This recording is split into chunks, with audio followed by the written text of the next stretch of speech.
Hello guys, welcome. I am Vikas. So today's topic is about theory of demand. तो मेरी पिछली videos भी theory of demand के ऊपर थी। तो आज के इस टॉपिक में हम थ्योरी ऑफ डिमांड के अंदर एक टॉपिक होता है कि why does demand curve slope downward. काफ़ी क्लासेस में जब ये चैप्टर होता है माइक्रो इकोनॉमिक्स में, तो इसमें एक मेन क्वेश्चन होता है जो डेफिनेटली आता है। तो इसको हिंदी में कहते हैं कि क्यों डिमांड कर्व का स्लोप डाउनवर्ड नीचे की ओर होता है। जैसे कि पिछली वीडियोस में मैं आपको बता चुका हूँ, जब हम लॉ ऑफ डिमांड करते हैं तो डी कर्व का जो स्लोप होता है ना, वो होता है डाउनवर्ड्स। इट मीन्स प्राइस और क्वांटिटी डिमांडेड में होता है negative relation. D curve slope downward means price and quantity, like this price, this quantity. When price fall, quantity increase, and when price increase, quantity fall. So this is we discussed earlier in previous videos. So basically this is a law of demand. So the main concept is why, क्यों ऐसा होता है।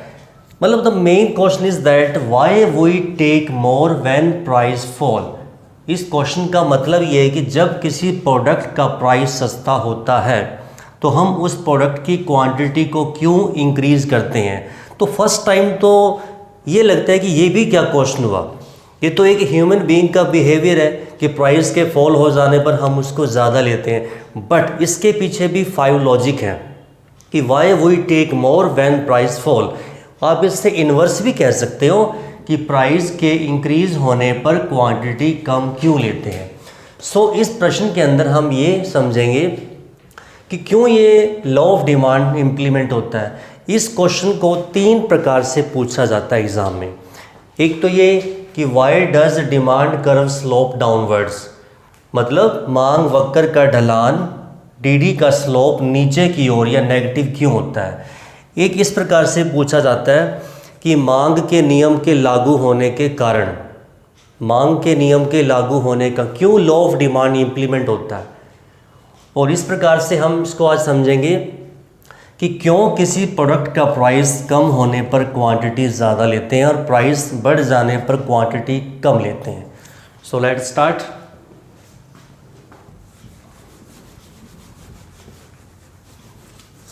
देखिए, हम अब ये prove करना चाहते हैं कि प्राइस के फॉल हो जाने पर क्वांटिटी इंक्रीज क्यों होती है। तो इसका फर्स्ट लॉजिक होता है इनकम इफेक्ट।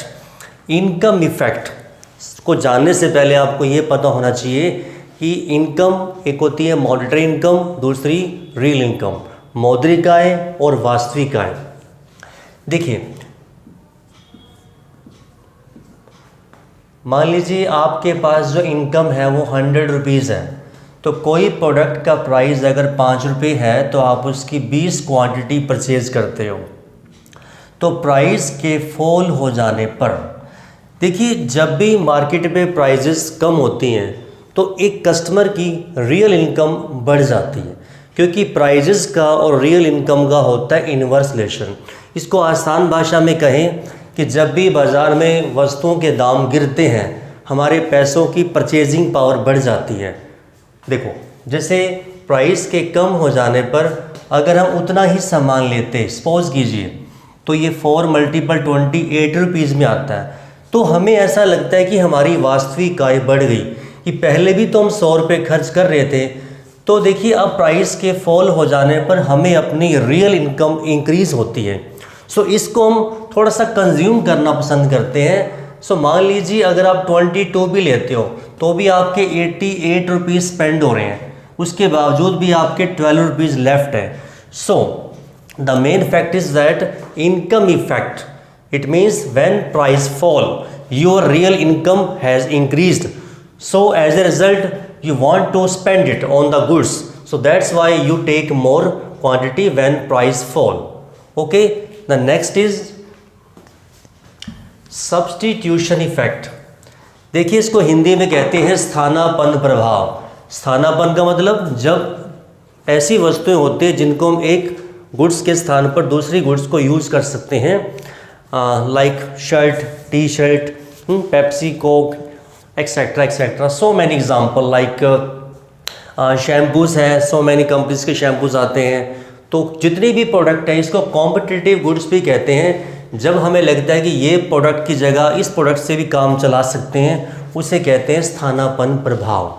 तो अब हम ये देखिए कि डीडी कर्व का स्लोप डाउनवर्ड क्यों होता है। तो इसके पीछे एक रीज़न ये होता है कि सब्स्टिट्यूशन इफेक्ट। तो जैसे देखिए, मान लीजिए हम ये एग्जांपल ले रहे हैं बजाज कंपनी की बाइक का। तो देखिए बजाज कंपनी की बाइक मान लीजिए 30,000 उसका प्राइस है, तो और उसके अंदर वो 20 डिमांड करते हैं कस्टमर 1 मंथ के अंदर। तो इस प्राइस के अंदर, और आपको ये साथ में जानना होगा कि बजाज कंपनी की जो मोटरसाइकिल है उसके सब्स्टिट्यूशन इफेक्ट क्या होते हैं। सब्स्टिट्यूशन गुड्स कौन सी होती हैं? बजाज की बाइक्स है, टीवीएस की बाइक है, हीरो की है, होंडा की है। तो कुछ लोग अलग अलग कंपनियों की लेते हैं मोटरसाइकिल, तो बजाज कंपनी के सब्स्टिट्यूट है, डिफरेंट कंपनी की बाइक आती हैं। तो मान लीजिए एक बाइक का प्राइस ये है, तो बजाज की गुड्स जो बजाज की बाइक्स हैं वो 20 डिमांड की जाती हैं। तो देखिए बजाज जो कंपनी की मोटरसाइकिल है उसका प्राइस पहले से कम हो जाता है, 28,000 प्राइस हो जाता है, उसका प्राइस फॉल। सो हमने क्या प्रूव करना है कि प्राइस के कम हो जाने पर हम क्यों ज़्यादा लेते हैं। देखिए जब एक कंपनी का प्राइस, प्रोडक्ट का प्राइस कम हो जाता है, बट इस कंपनी के जो सब्स्टिट्यूट हैं टीवीएस, हीरो, होंडा, यामा, उनके प्राइस कांस्टेंट है, तो जो लोग उन कंपनियों का प्रोडक्ट लेते थे वो इसकी तरफ शिफ्ट होंगे, क्योंकि वो इसके सब्स्टिट्यूट हैं। तो लोग ये सोचेंगे कि इसका प्राइस कम हुआ है तो क्यों ना हम ये प्रोडक्ट ले लें। सो दैट्स वाई प्राइस के फॉल हो जाने पर इसकी जो क्वांटिटी है वो बढ़ जाती है, क्योंकि जो लोग इसके सब्स्टिट्यूट यूज़ कर रहे थे उसको ड्रॉप करके और इस प्रोडक्ट की तरफ आएंगे। सो देखिए प्राइस के फॉल हो जाने पर क्वांटिटी के इंक्रीज़ होने के पीछे एक रीज़न ये होता है कि जिस प्रोडक्ट को हम ले रहे होते हैं उसके मिलते जुलते प्रोडक्ट का प्राइस या उसका इफेक्ट इस पर पड़ता है। सो नेक्स्ट एग्जांपल इज, जो अगला रीज़न है वो ये है कि क्यों हम प्राइस के फॉल होने पर ज़्यादा लेते हैं। Different use of a good. देखिए कुछ प्रोडक्ट ऐसे होते हैं जिसके एक से ज़्यादा कामों में हम प्रयोग कर सकते हैं, जैसे मिल्क, इलेक्ट्रिसिटी। दूध है, दूध को हम कई यूजेस में कर सकते हैं, लाइक टी में, पीने में, कर्ड, सो एक्सेट्रा एक्सेट्रा। जैसे बिजली है, बिजली को हम लाइट्स है, फैन है, एसी है, कूलर है, so many uses. Some product has different uses. उन गुड्स में भी ऐसा होता है, इसकी वजह से डीडी कर्व का स्लोप डाउनवर्ड होता है। जैसे मान लीजिए दूध का प्राइस 40 रुपीज़ पर लीटर है, तो हम उसको मान लीजिए 3 लीटर हम उसकी डिमांड करते हैं। तो अब आपको पता है कि ये दूध एक ऐसी वस्तु है जिसके काफ़ी यूजेस हैं, हम उसके यूजेस काफ़ी कर सकते हैं। तो जब दूध का प्राइस पहले से कम हो जाता है 40 to 35, तो हम इसकी क्वांटिटी बढ़ा देते हैं, क्योंकि हम अब ये सोचते हैं कि ये प्रोडक्ट सस्ता है। अब तक तो इसको जो ज़रूरी काम था उसमें यूज़ कर रहे थे, तो इस प्रोडक्ट के सस्ता होने पर, दूध के सस्ता होने पर हम दूध के यूजेस बढ़ा देंगे। तो अब इसको और कामों में भी हम यूज़ करेंगे तो दूध की डिमांड बढ़ा देंगे। तो अब देखिए दूध की डिमांड पहले से ज़्यादा कर रहे हैं, क्योंकि ऐसा प्रोडक्ट है जिसके हम अब तक कम यूज़ कर रहे थे। तो सोचते भी थे काश ये प्रोडक्ट सस्ता होता तो इससे ये भी काम ले लेते, ये भी यूज़ कर लेते। सो देखिए प्राइस के फॉल होने पर क्वांटिटी के बढ़ने के पीछे रीज़न क्या है कि कुछ प्रोडक्ट के डिफरेंट यूजेस होते हैं। देखिए अब next example, size of consumer group. मतलब उस प्रोडक्ट को जो कस्टमर, जो कंज्यूमर ले रहे हैं वो कितने कस्टमर हैं उसको लेते हैं। जैसे एग्जांपल लेट किसी प्रोडक्ट का प्राइस 10 रुपीज़ है। देखिए उस मार्केट में ना you can assume that 15 customer है, 15 कस्टमर है। 15 ग्राहक हैं जो उसको 10 रुपये कीमत पर 40 क्वांटिटी परचेज करते हैं। मतलब उस कस्टमर, उसमें जो ग्रुप क्या है, साइज ऑफ कंज्यूमर ग्रुप है 15, जो उस प्रोडक्ट की 40 क्वांटिटी। देखिए 15 कस्टमर हैं, 15 कस्टमर 10 रुपीज़ प्राइस पर 40 गुड्स को परचेज करते हैं। तो जब किसी प्रोडक्ट का प्राइस पहले से कम हो जाता है तो क्या होता है कि कुछ नए कस्टमर इस ग्रुप में ऐड होते हैं जो अब तक इसको अफोर्ड नहीं कर रहे थे। तो ये सोचते थे कि हम इस प्रोडक्ट को नहीं ले सकते, बट हाँ अगर सस्ता हो जाएगा तो हम फिर ले लेंगे। तो देखिए प्राइस के फॉल हो जाने पर इसमें कुछ नए कस्टमर ऐड होंगे। अब 15 की बजाय 20 का ग्रुप, इस ग्रुप के अंदर नए कस्टमर ऐड हो गए। कुछ पुराने कस्टमर भी पहले से ज़्यादा लेंगे, कुछ न्यू कस्टमर ऐड होंगे। तो अब कस्टमर की संख्या बढ़ने से 15 से 20 हो जाने से उस प्रोडक्ट की डिमांड पहले से बढ़ जाती है, because new customer will add interest. Okay, so the last one is DD curve का स्लोप डाउनवर्ड होता है। प्राइस के कम हो जाने पर हम उसको ज़्यादा लेते हैं, प्राइस के बढ़ जाने पर कम। दिखने में लगता है कि ये तो इंसान का बिहेवियर है, इसमें कौन सी बड़ी बात है, but there is a 5 reason behind this. The last one is law of diminishing marginal utility. तो देखिए इसका ये लॉ है कि जब भी हम किसी प्रोडक्ट को कॉन्टिन्यूसली लेते हैं, मार्जिनल यूटिलिटी, देखिए मान लीजिए आइसक्रीम है एक्स प्रोडक्ट 1 2 3 4।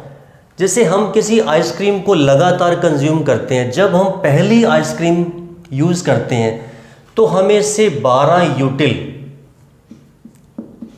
सेटिस्फैक्शन, यूटिलिटी को बोलते हैं सेटिस्फैक्शन।